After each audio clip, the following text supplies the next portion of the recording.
Welcome back to the final video of turning a track or a normal track asset into a procedural track asset, and we've taken this one step further because we're turning a narrow gauge track into a procedural track asset. So it's a little bit harder than normal, but this is the final video because I've actually managed to put it all together for you, and I'm going to run backwards on how it was formed. So let's just take a quick look at what it turned out like.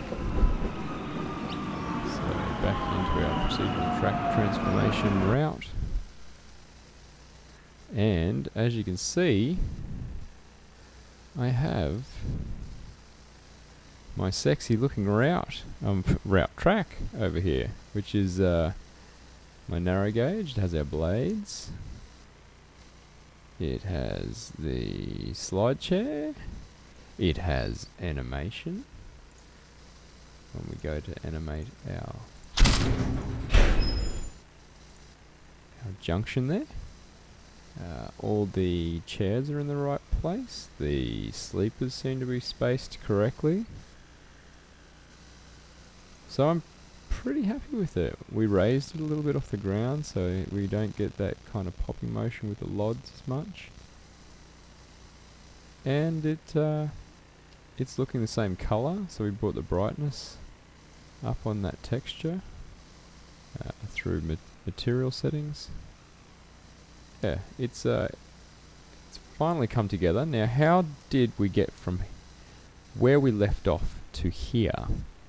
Well, let's start off with having a look at some of the settings with, let's say, the check rail and the wing rails.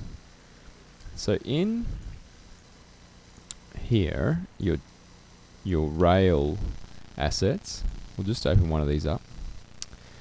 You'll find that the check rail body length is what we went through the other day, where it says check rail, the body length is from the start of the diagonal to the other start of the diagonal. So that's your body length.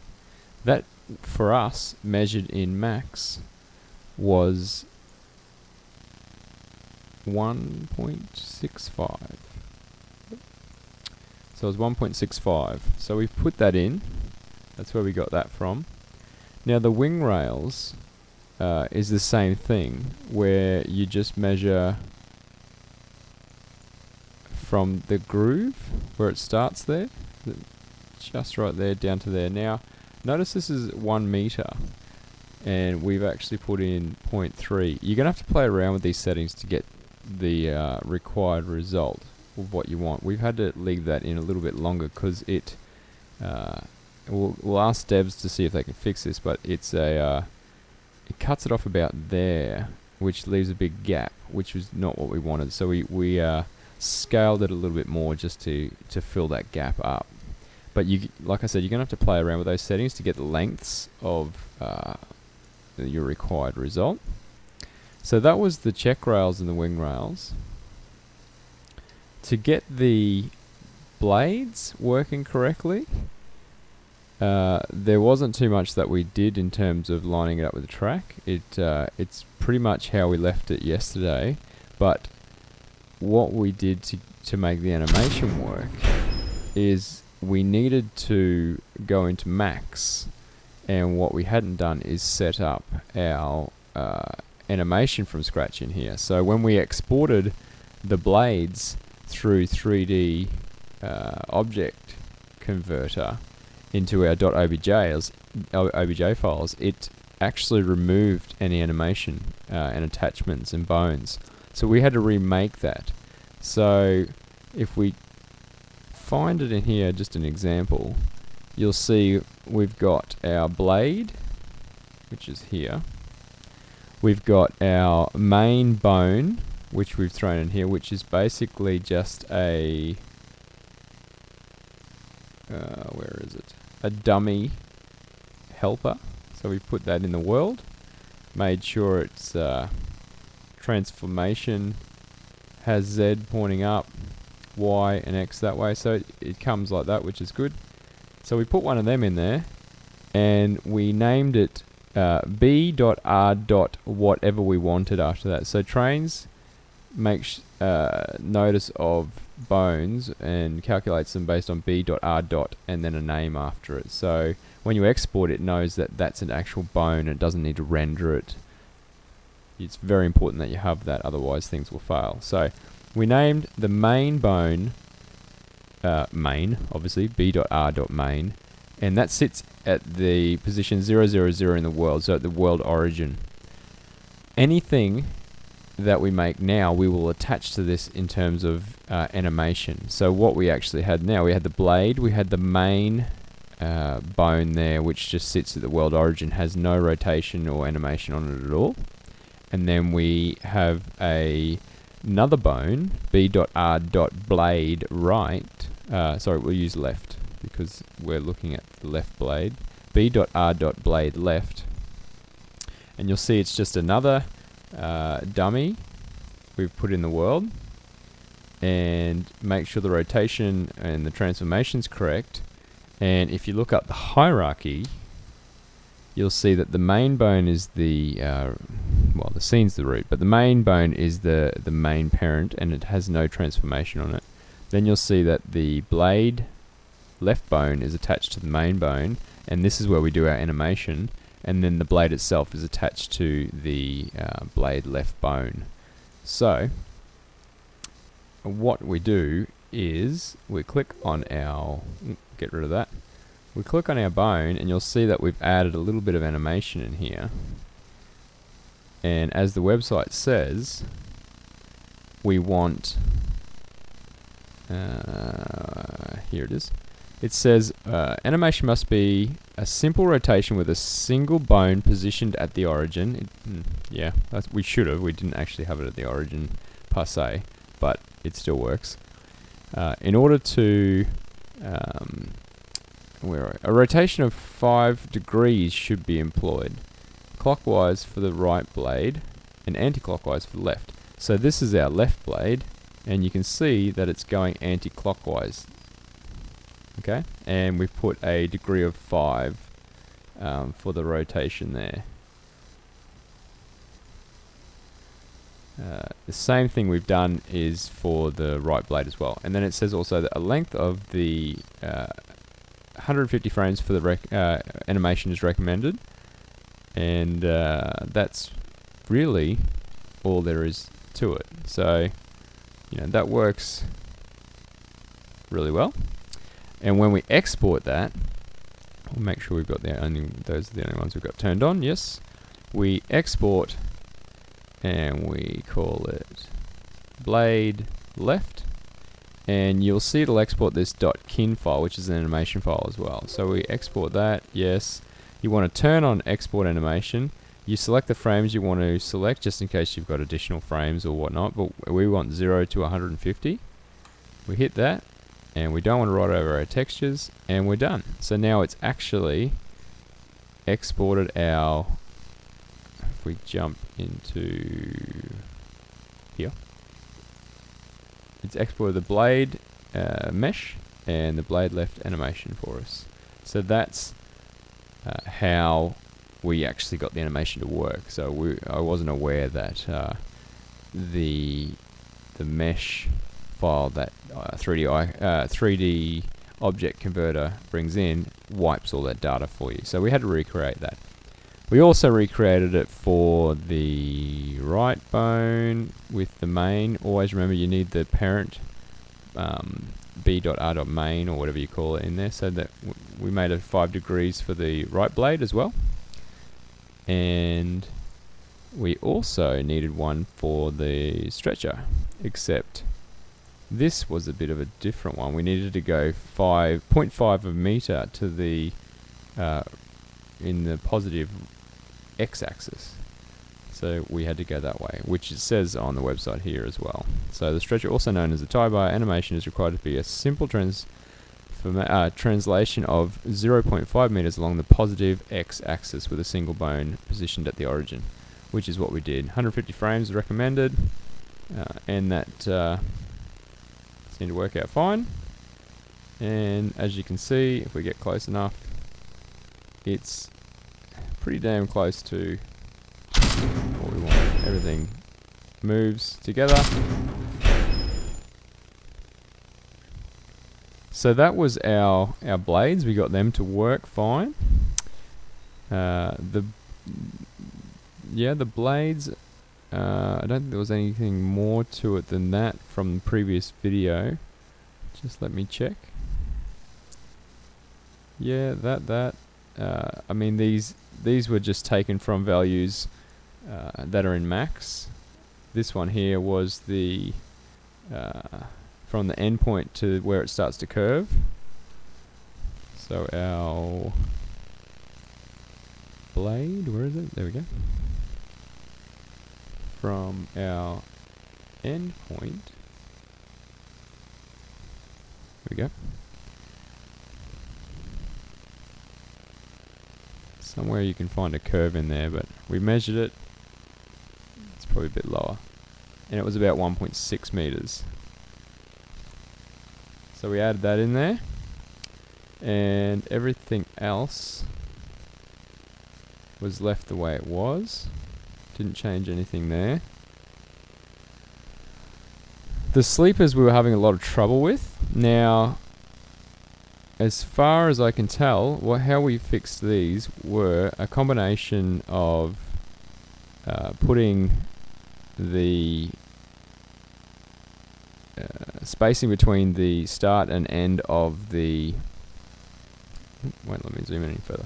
Start and end of the check rails, and also there's spacing between the start and end of each of the single sleepers and also the grouped sleepers. So if we go have a look at the values that we added in sleepers, we went with the pitch of 0.6. Now that 0.6 applies only for the junction part, which starts there, or starts here, sorry, and ends here. So in between here, we've got a spacing from the middle of this sleeper to the next sleeper is 0.6. And in addition to this, because we were getting those really thin sleepers, we had to go in and edit our mesh for the sleeper as well. So you'll see if we load this sleeper up, oh, that's not what we want. If we load this or render this sleeper in max, you'll find that if we compare it to all the other sleepers, it's nearly double the size. So we had to stretch it out, and we also had to play with the pivot point. So up here, you can see it's getting much closer to where its pivot point is, which is this point right here, as opposed to these ones, which it's a fair way off there. So it's nearly double the size, or half the size, from where the pivot point is on the single one versus the multiple sleepers. So again, you're going to have to play with this scale just to get it right, but it didn't take too long, just importing and trialing an error. But instead of having the sleepers only 2/3 of this size, we needed to stretch it, and it ended up looking quite good. And then moving the pivot point meant we didn't have the sleepers start at the very start of the chairs right here. It kind of moved them back a bit because we moved our pivot point. So again, playing around with that, you'll get the single sleepers to work in the middle here, scaling in max appropriately, changing your position of your objects to your pivot point, and also changing your sleeper pitch. You'll need to play around with that as well.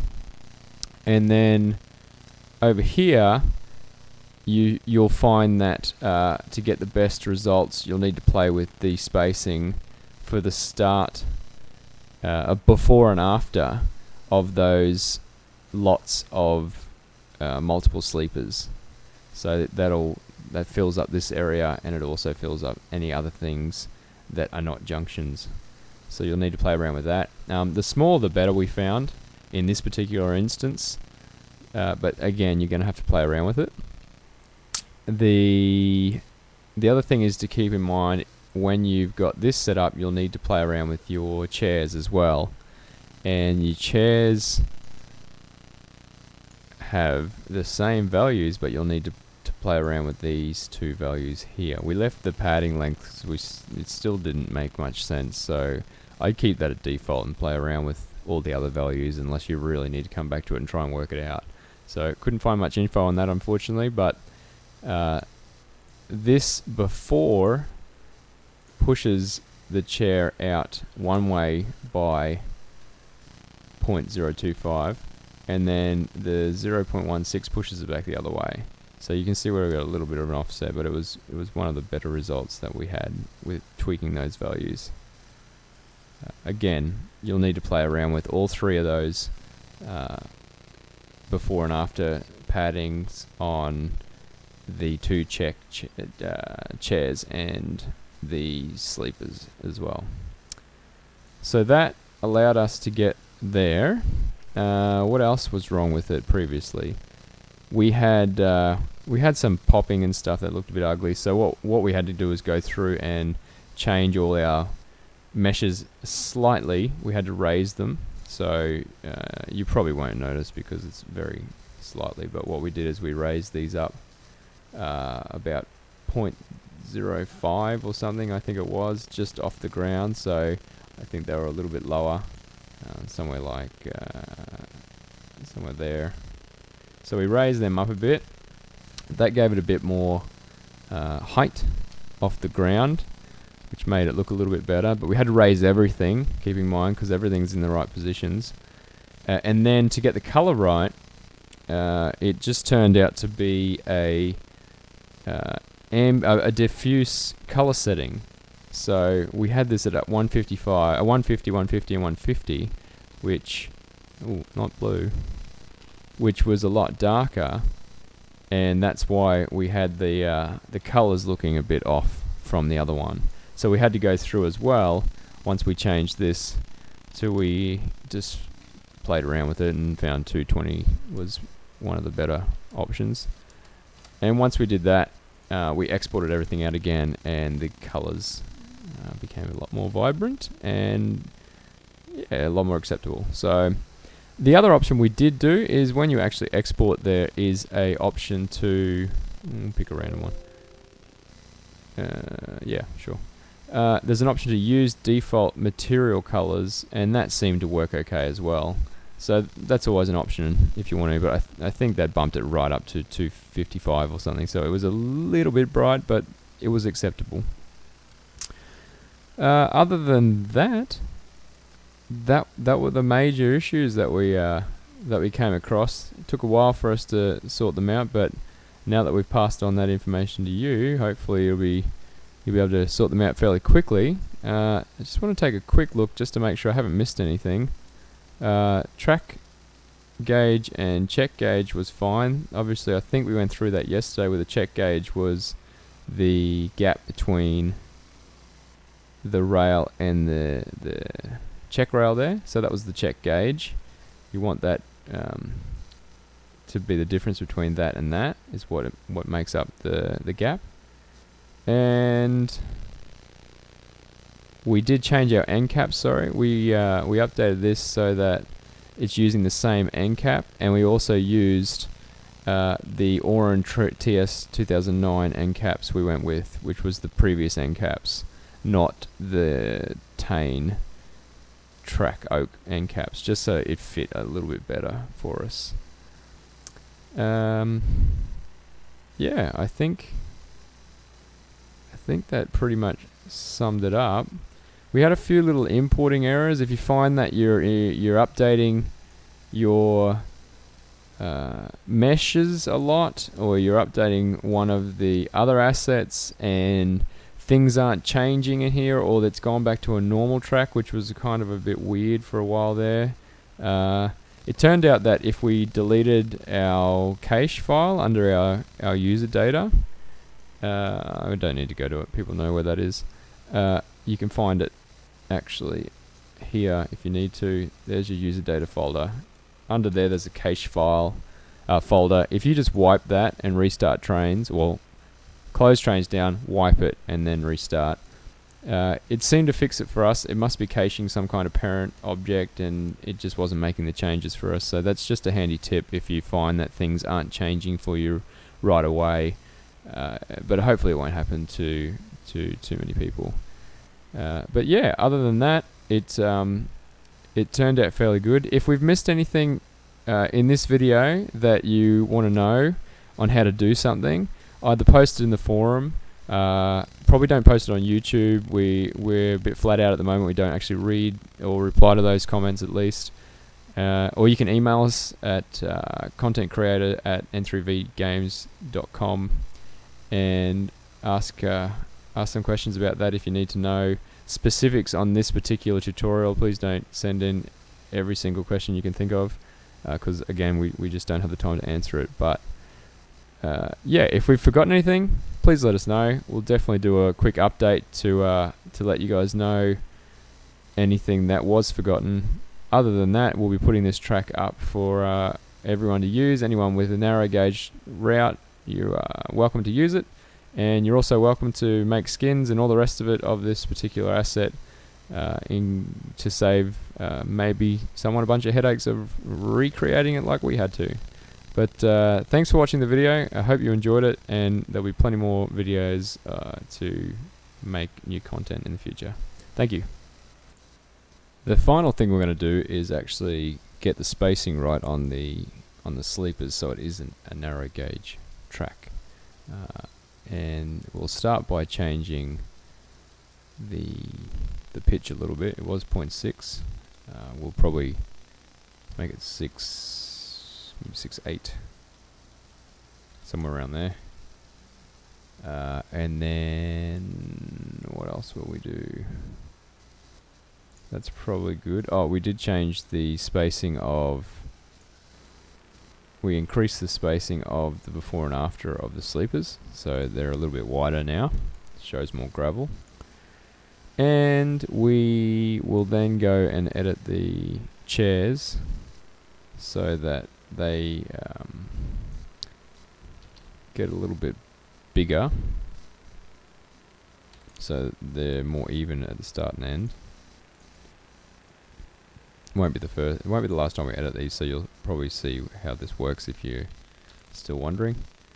So let's see how that goes. We're also going to have to go and change the model of our sleeper.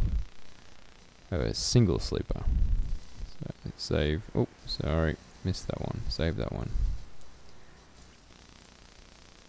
Right, that's all changed. Start that up.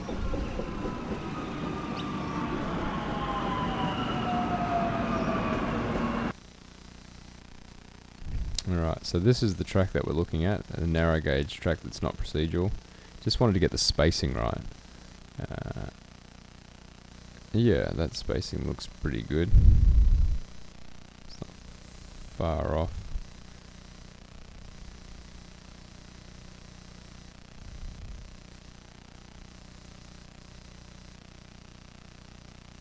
So the correct way you can do this is measuring your sleepers and then obviously getting the spacing in between. I think online there's some information, but just want to give you a quick update on how to do this, because people might be wondering. It's a bit of a mission if you don't know what you're doing. So you can see that the sleepers themselves are too big, the single sleepers, compared to these sleepers here. So what we'll do is we'll jump into max and we'll squish them back down again. I did say we did change the sizes of them, which was correct to get them a lot closer, but now we want to move them apart again. So we'll be jumping in and editing those. And those sleepers look pretty good where they are, I think. Maybe we'll just reduce the before, or the after a little bit, so they just stretch out a tiny bit. How do they look like on these? Yeah, they're okay, but we're gonna reduce the size of this anyway. Okay, so let's do those two things. Exit. Take our chairs and reduce the after, maybe by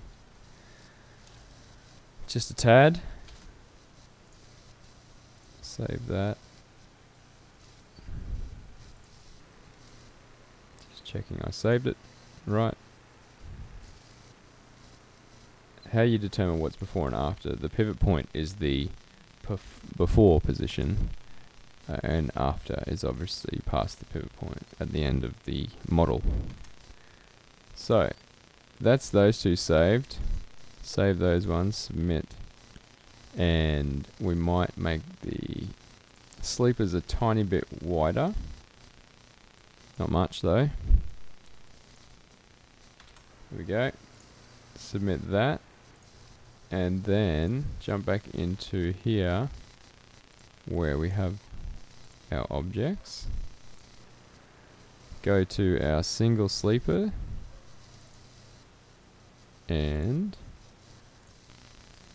change the scale of that to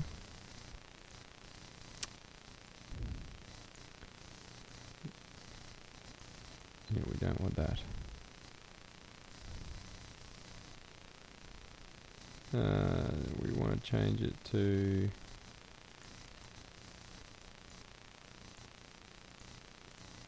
why is that snapping?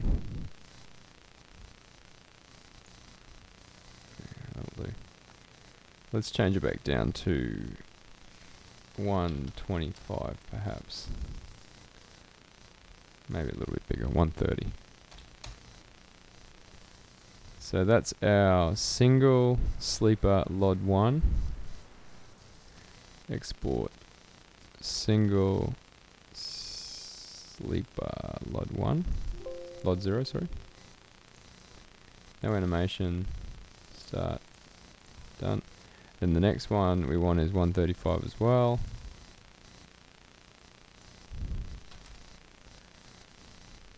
And you'll see that we're still pretty close to the pivot point, so I think we'll just export it and see what it looks like. LOD 1, yes, start, no, done. Procedural track. Okay, so we need to delete the mesh.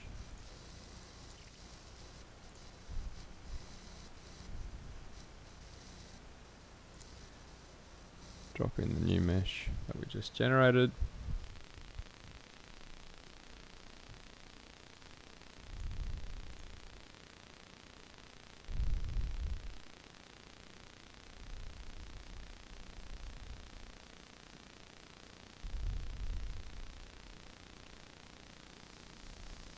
So hopefully now we've got the check rails looking a bit fatter and lined up correctly.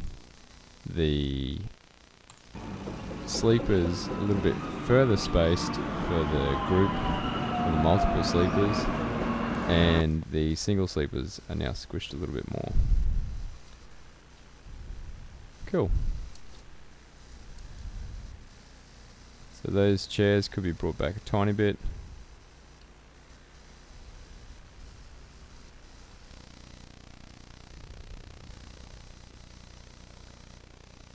Spacing can probably be reduced a tiny bit for the junctions, so it's a bit more equal to this.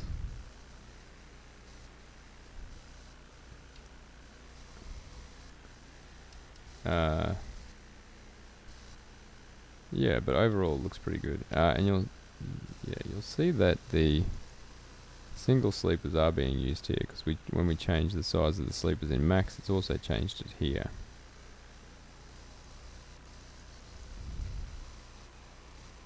So let's go ahead and reduce the spacing here in the junctions. Fix these up. The chairs so that they line up a bit better.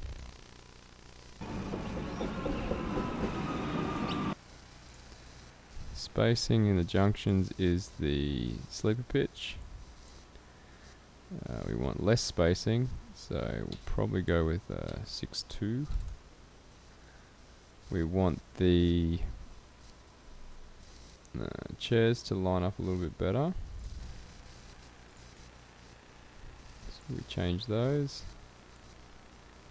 The after space can go to maybe a 2. See what that looks like. It's probably a bit extreme. Maybe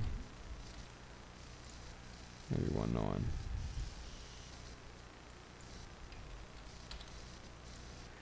Save those out.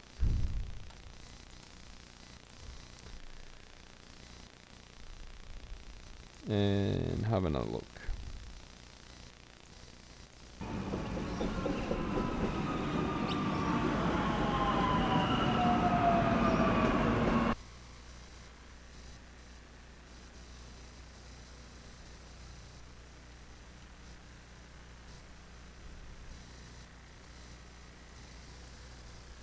Doesn't look too bad.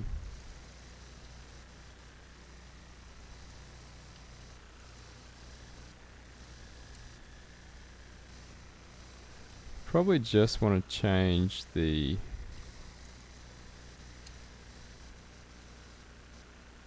maybe the spacing of these, the size of the sleepers a little bit in max again, just to make them a little bit fatter. But overall, I mean, they're pretty much the same as the size as these if you just going off look. So that's how you tweak the spacing and the size of your sleepers. Is a little bit of max, or a little bit of your 3D rendering, or 3D modeling software, and the config file as well. There we go.